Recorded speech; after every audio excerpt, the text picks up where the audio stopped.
Welcome to Indiana Diecast Racing and the continuing Round 2 action of Plethora of Party Wagons, a diecast racing tournament celebrating the Teenage Mutant Ninja Turtles and their wicked wheels.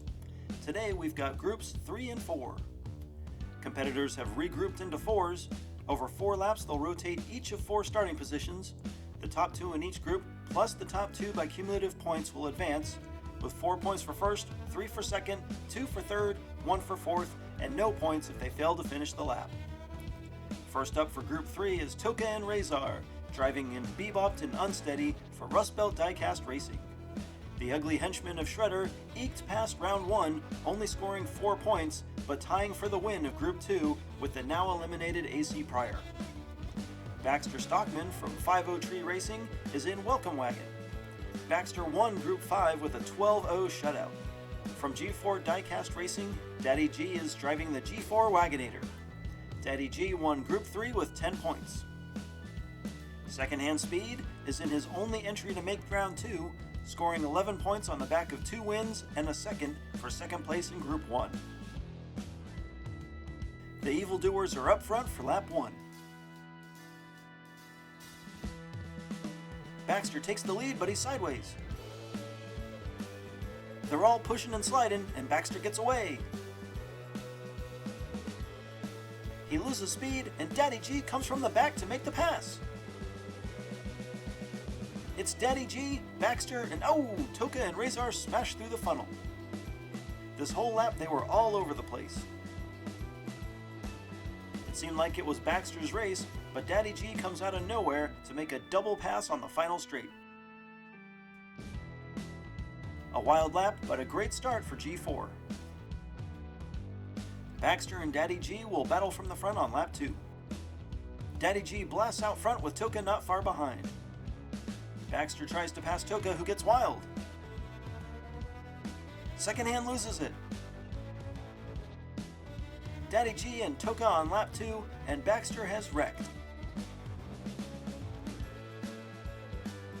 Secondhand is under the final straight, and that'll probably be the end of his run. He lagged behind the whole lap and got sideways in Diagon Alley.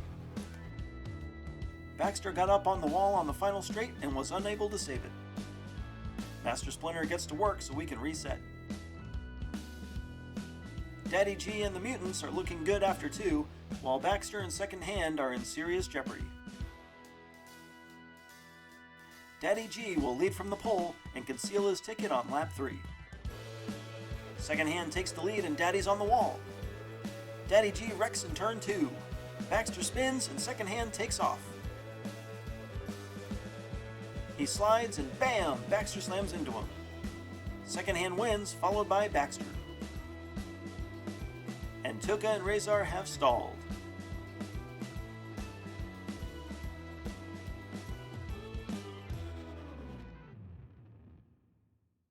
Daddy G takes himself out early, and Secondhand nearly blows the win. We'll get everyone back up top one more time, and shockingly, everyone's back in this race. Daddy G still holds a 2-point lead over Baxter, but he's not safe from elimination as we go to the final lap. Secondhand and the Mutants get the advantage.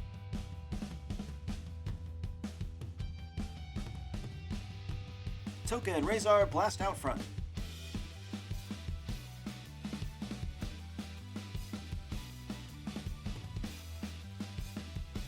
They get wild, and here comes Secondhand and Daddy G. And Baxter Stockman slides in at 4th.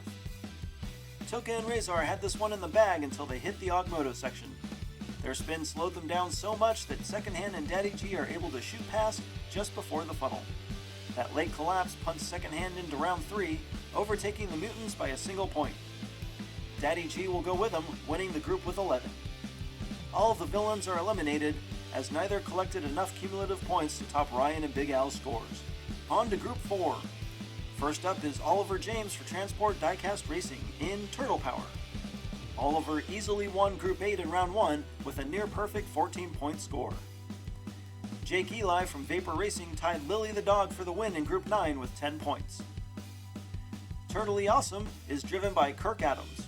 Kirk won Group 10 with 11 points. Finally, Dirty Murray of Dirty Murray Racing is driving Orange Chucker. Murray finished second in Group 3 with 9 points, 1 point behind Daddy G. Group 4 gets started with Oliver and Jake Eli on the front row. Jake Eli takes the lead from the outside. The field is close behind. Jake Eli and Oliver spin. Lap 1 finishes Jake Eli, Oliver, Murray, and Kirk. Despite the tandem spin, Jake Eli holds on for the early win. Jake Eli moves to the pole and Kirk joins him up front. Kirk whips around the outside and Jake Eli is sideways. Kirk slides and the field's right on top of him. The wagon train hits the triangle and Jake Eli gets wild. Oliver makes the pass and gets wild himself. Kirk takes lap 2 and Dirty Murray makes a late pass. Group 4 was nose to tail entering the triangle, and when Jake Eli spins, it starts a chain reaction that eventually sees him swap spots with Murray. Wow, and all that drama has put the entire group tied at 5. Looks like we've got a new ball game for laps 3 and 4. Kirk and Murray get the front row advantage. The outside lane gets in front for the third lap in a row, and Murray builds a good lead. He's blazing down the track and he spins. Oh, a hard shot from Kirk, and the whole group gets bottlenecked. They're all over the place, and Kirk comes away with the win, followed by Jake Eli, and Oliver James just crosses the line. Another case study for drivers who should have won. Dirty Murray had this one in the bag until he drifts in the triangle. All that fat track chaos somehow ends up with Murray as the only driver not to cross the finish line, and that's really going to hurt his chances. Going into the final lap, Kirk Adams is out front with Jake Eli and Oliver 1 and 2 points behind. Murray's not out yet, but he's going to have to bring his A-game on lap 4. He'll start from the pole with Oliver on the outside. Dirty Murray wins the race to turn 2. Oliver stays right with him, and again this is Dirty Murray's race to lose. Oliver closes and gives Murray a bump, but this time Orange Trucker snags the victory.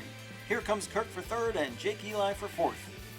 Kirk Adams and Totally Awesome wins Group 4. April must be clairvoyant because she picked both Kirk and Oliver, who also moves on to do well in the tournament.